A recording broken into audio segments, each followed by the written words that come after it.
خبر آپ کو دیں گے، فلسطینی عوام کی اپنی سرزمین سے بے دخلی کی کوششیں مسترد کرتے ہیں پاکستان، مصر، امارات، انڈونیشیا، ترکی، سعودی عرب اور قطر کے وزرائے خارجہ کا مشترکہ بیان۔ کہا کہ امریکی صدر ڈونلڈ ٹرمپ کے مجوزہ منصوبے پر عمل درآمد ناگزیر ہے۔ منصوبے میں رفح کراسنگ کو دونوں طرف سے کھلا رکھنے، فلسطینیوں کی آزادانہ نقل و حرکت یقینی بنانے پر زور دیا گیا۔ پاکستان سمیت 8 اسلامی ممالک کے وزرائے خارجہ کا رفح کراسنگ کو یک طرفہ طور پر کھولنے، فلسطینی عوام کی بے دخلی سے متعلق اسرائیلی بیان پر اظہار تشویش سامنے آیا ہے۔ مشترکہ بیان میں فلسطینی عوام کی مکمل حمایت اور تحفظ کا اعادہ کیا گیا ہے۔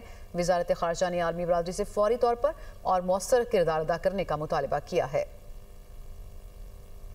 D G I S P R lieutenant general Ahmed Sharif Chaudhry کا کہنا ہے کہ ایک شخص اور اس کا بیانیہ نیشنل سیکیورٹی تھریٹ بن چکا۔ ایک شخص اپنی ذات کا قیدی ہے، وہ سمجھتا ہے کہ اس کی ذات اور خواہش پاکستان سے بڑھ کر ہے۔ وہ شخص سمجھتا ہے کہ میں نہیں تو کچھ بھی نہیں۔ وہ کہتا ہے کہ میری پارٹی کا جو شخص نیشنل ڈیفنس یونیورسٹی گیا وہ غدار ہے۔ تم ہوتے کون ہو؟ بھیجو اپنے بچوں کو فوج میں، ان کو باہر رکھا ہوا ہے۔ پہلے اپنی اولاد کو فوج میں بھیجو، پھر بیانیہ بنانا۔ اب اس کا جو بیانیہ ہے وہ پاکستان کی نیشنل سیکیورٹی کو تھریٹ بن چکا ہے۔ That is one delusional mind set and a delusional person جو کہ کیپٹیو ہے اپنی ذات کا، جس کے نزدیک اس کی ذات اور اس کی خواہشات ریاست پاکستان سے بڑھ کر ہیں، اور اس کی فرسٹریشن اس حد تک بڑھ چکی ہے کہ وہ سمجھتا ہے کہ میں نہیں تو کچھ بھی نہیں۔ ایک شخص کہتا ہے کہ میری پارٹی کا جو شخص، جو بندہ پاکستان کی افواج کے نیشنل ڈیفنس یونیورسٹی میں گیا ہے وہ غدار ہے۔ وہ تم ہو کون؟ بھیجو اپنی اولاد کو اس فوج میں، ان کو تو تم نے باہر رکھا ہوا ہے، بھیجو اس فوج میں اور کھڑا کرو خوارج کے آگے، کھڑا کرو ہندوستان کے آگے جن کی تم سہولت کاری کر رہے ہو۔ یہ جس طریقے سے چلتا ہے اس کے پیچھے بڑی سائنس ہے، یہ کوئی ایسے نہیں چل رہا۔ یہ آپ کو یہ جو بھی اس نے 2 دن پہلے ٹویٹ کی ہے اس ذہنی مریض نے، اس ذہنی مریض کی ٹویٹ کو دیکھیں کیسے انہوں نے ٹویٹ کیا۔ ان کا سب سے بڑا فیسیلیٹیٹر انڈین میڈیا، اب وہ اٹھا رہا ہے اس کو۔ افواج پاکستان اور اس کے عوام کے درمیان کسی کو اجازت نہیں دی جا سکتی کہ وہ درار ڈالیں۔ That doesn't allow you کہ آپ پاکستان کے عوام کو پاکستان کی افواج کے خلاف بھڑکائیں۔ اگر کوئی اپنی ذات کے لیے، اپنے ڈیلوژنل مائنڈ سیٹ کے لیے، اپنی نارسس سوچ کے لیے اس آرمڈ فورسز کو اور اس کی لیڈرشپ پہ اٹیک کرتا ہے، then we will also come bare knuckle. There should be no doubt on that. D G I S P R lieutenant general Ahmed Sharif Chaudhry کہتے ہیں کہ وہ جو اندر بیٹھا ہوا ہے ذہنی مریض سے لے کر باقی جتنے بھی ہیں وہ فوج کے بارے میں بات کرتے ہیں، وہ حقیقی ایشوز پر بات نہیں کرتے۔ انہوں نے یہ بھی کہا ایسے بیانیے بنانا اور ان کی ساری سیاست، ان کو اس پر کوئی پریشانی نہیں کہ وہ سچ بول رہے ہیں یا جھوٹ کہہ رہے ہیں، یہ ان کے لیے اہمیت نہیں رکھتا۔ ان کے کاغذوں میں تو vice chief of army staff لگ چکا تھا، ابھی پوچھیں کیوں نہیں لگا؟ ان کے خیال میں تو chief of the defence forces کا نوٹیفیکیشن بھی نہیں ہوتا تھا۔ وہ تو بڑے وثوق سے یہ بات بتاتے تھے۔ ان کی پوری سیاست فوج کے گرد گھومتی ہے، فوج پر الزام لگاؤ اور فوج کے بارے میں بات کرو، اپنی گورننس کی بات یہ نہیں کرتے تاکہ وہ اپنی کرپشن اور لوٹ مار جاری رکھ سکیں۔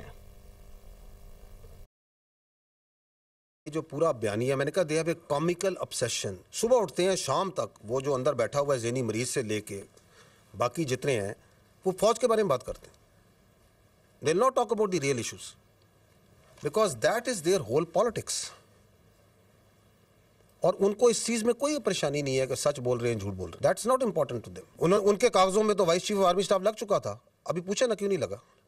ان کے خیال میں تو این ایس سے بھی لگ چکا تھا، ان کے خیال میں تو سی ڈی ایف کی اپائنٹمنٹ لیٹر بھی نہیں ہونا تھا۔ وہ تو بڑے وثوق سے بتاتے تھے نا۔ تو ان کو تو ایک مینٹل، ایک وہ کہتے ہیں نا ایک ایکو سسٹم میں رکھا جا رہا ہے جہاں پہ ان کی پوری سیاست جو سی ہے وہ فوج کے ارد گرد گھومتی ہے۔ فوج کے بارے میں بات کرو، فوج کے بارے میں الزامات لگاؤ، فوج کے اوپر ہر چیز ڈالو، بیکاز اپنی گورننس کی طرف کوئی بات نہ کرے۔ میں نے آپ کو کہا نا کہ one of the reason is, but this is one of the reason, تاکہ میں اپنی لوٹ مار جاری رکھوں، میں اپنی کرپشن جاری رکھوں۔ آپ مجھے بتائیں یہ کون سے آئین، قانون اور رولز میں اس بات کی اجازت دی جا سکتی؟ کون سی سیاست پاکستان میں اس بات کی اجازت دیتی ہے کہ you go and meet a convict? تو یہ کون سا قانون ہے، کون سا آئین ہے، کون سے رولز ہیں جس کے تحت آپ ایک کنوکٹ سے ملتے ہیں اور وہ پاکستان کی فوج کی اس کی لیڈرشپ کے خلاف بیانیہ بنائے؟ DGISPR نے کہا کہ خارجیوں کا دین اسلام سے کوئی تعلق نہیں، یہ کلیئرٹی فیلڈ مارشل نے دی۔ پاک افواج کے افسر لوور اور مڈل کلاس سے آتے ہیں، ہم عوام میں سے ہیں، کسی کا باپ بھی عوام اور فوج کے درمیان فرق نہیں ڈال سکتا۔ خیبر پختونخوا کی پولیس عظیم قربانیاں دے رہی ہے، افواج دہشت گردی کے خلاف اپنا کام کر رہی ہیں، صوبے سے متعلق جو کام ہے وہ نہیں ہو رہے۔ خیبر پختونخوا میں 12 سال سے گورننس کہاں ہے؟ سیاسی سرپرستی میں دہشت گردوں کی سہولت کاری کی جاتی ہے۔ ایک اور بیانیہ ہے کہ خارجیوں سے مذاکرات کریں اور انہیں سپیس دیں۔ فیلڈ مارشل نے ان خوارج کے خلاف دی ہے، وہ آج تک کسی نے دی ہے کہ ان کا دائرہ اسلام سے خارج ہیں؟ یہ کس نے بتایا؟ Who was the one؟ کہ ان کا دین اسلام سے کوئی تعلق نہیں ہے۔ یہ کہاں سے آتے ہیں اس فوج کے افسر، اس نیوی کی، ایئر فورس کے افسر؟ یہ کوئی ایلیٹ کلاس سے آتے ہیں؟ میری بہن، یہ مڈل کلاس اور لوور مڈل کلاس سے آتے ہیں، ہم اس عوام سے آتے ہیں۔ آپ ہمارے اور آپ کے درمیان یہ اپنی سیاست سے فرق ڈال سکتا ہے؟ کبھی بھی نہیں ڈال سکتا۔ It is not in the DNA and genetics of this army۔ اس کا باپ بھی نہیں ڈال سکتا، یہ کچھ بھی کر لے۔ عظیم قربانیاں، عظیم الشان قربانیاں دے رہی ہے خیبر پختونخوا کی پولیس۔ جو صوبے کے مینلی کام ہیں یا وفاق کے ہیں لیکن مینلی صوبے کے ہیں، وہ نہیں ہو رہے۔ وہاں پہ کوئی یہ بات نہ کرے کہ تم یہ جو 12-13 سال سے وہاں حکومت کر رہے ہو تو تمہاری گورننس کہاں پہ ہے؟ خارجیوں سے بات چیت کریں، حملے نہ کریں، آپریشنز نہ کریں، انٹیلیجنس بیسڈ آپریشنز نہ کریں، سپیس دی جائے خارج کو۔ افغانستان کے ساتھ جو پالیسی ہے، یہ جو فوج کی پالیسی ہے، جو ریاست کی پالیسی ہے، یہ غلط پالیسی ہے۔ میں پہلے بھی یہ بات کر چکا ہوں، سوال کر چکا ہوں۔ آپ مجھے بتائیں کہ اسٹیٹ کی جو سیکیورٹی ہے وہ سبلیٹ کی جا سکتی ہے؟ از اپیزمنٹ اے سیکیورٹی پالیسی؟ کیا پاکستان کی سیکیورٹی جو سی ہے وہ کابل کے رستے سے گرانٹ ہوگی؟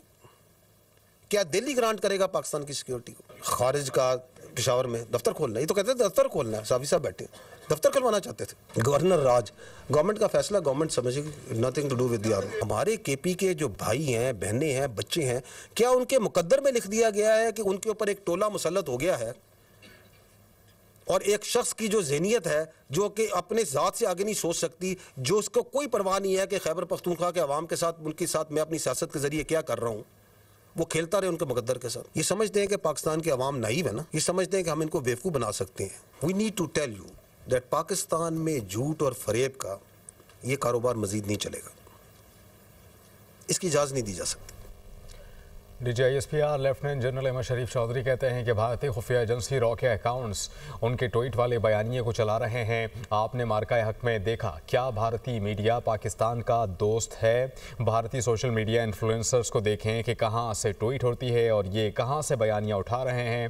افغان سوشل میڈیا بھی پیچھے نہیں رہا، جو خارجیوں کے سہولت کار ہیں۔ افغان سوشل میڈیا بھی ان کے پیچھے لگا ہوا ہے اور اس کے بعد عالمی میڈیا کو اس کو اٹھاتا ہے۔ ایک ذہنی مریض یہاں بیٹھ کر افواج پاکستان کے خلاف باتیں کر رہا ہے۔ آپ کے خیال میں یہ سب کچھ جو چل رہا ہے، کیا یہ کوئی فری لنچ ہے؟ انہوں نے مزید یہ بھی کہا کہ یہ کوئی فری لنچ نہیں، یہ ان کا گٹھ جوڑ ہے کہ ہم یہاں سے بیانیاں بنائیں گے اور آپ اس کو اٹھائیں گے۔ بھارت اور افغانستان کو کہا جا رہا ہے کہ آپ کا اور ہمارا دشمن ایک ہے اور وہ افواج پاکستان ہے۔ کہا گیا کہ آپ کا اور ہمارا ایک ہی مقصد ہے۔ چیف آف ڈیفنس فورسز کی تعیناتی پر سب کو مبارکباد دیتا ہوں۔ لیفٹیننٹ جنرل احمد شریف چودھری کا کہنا تھا کہ chief of defence forces headquarter کا آغاز ہو چکا، وارفیئر کا طریقہ تبدیل ہوا ہے، اس میں بھرپور کامیابی حاصل کرنے کے لیے چیف آف ڈیفنس فورسز کا ہیڈ کوارٹر کام کرے گا۔ اور انہوں نے کہا کہ دنیا کے مختلف ممالک میں chief of defence forces headquarters ہیں۔ مزید کہا کہ فوج ریاست کا ایک ادارہ ہے، ریاست ہم سے برتر ہے۔ پاکستان کی فوج ریاست مخالف بیانیے کے سامنے کھڑی ہے اور کھڑی رہے گی۔ یہ بھی کہا کہ ہم روزانہ کی بنیاد پر پاکستان اور عوام کے لیے قربانیاں دے رہے ہیں۔ انٹیلیجنس بیسڈ آپریشن میں 1943 فتنہ الخارج کے دہشت گردوں کو جہنم واصل کیا۔ ہمارے جوانوں نے جام شہادت بھی نوش کیا۔ 18 لاکھ سے زائد غیر قانونی افراد کو ملک بدر کیا جا چکا ہے۔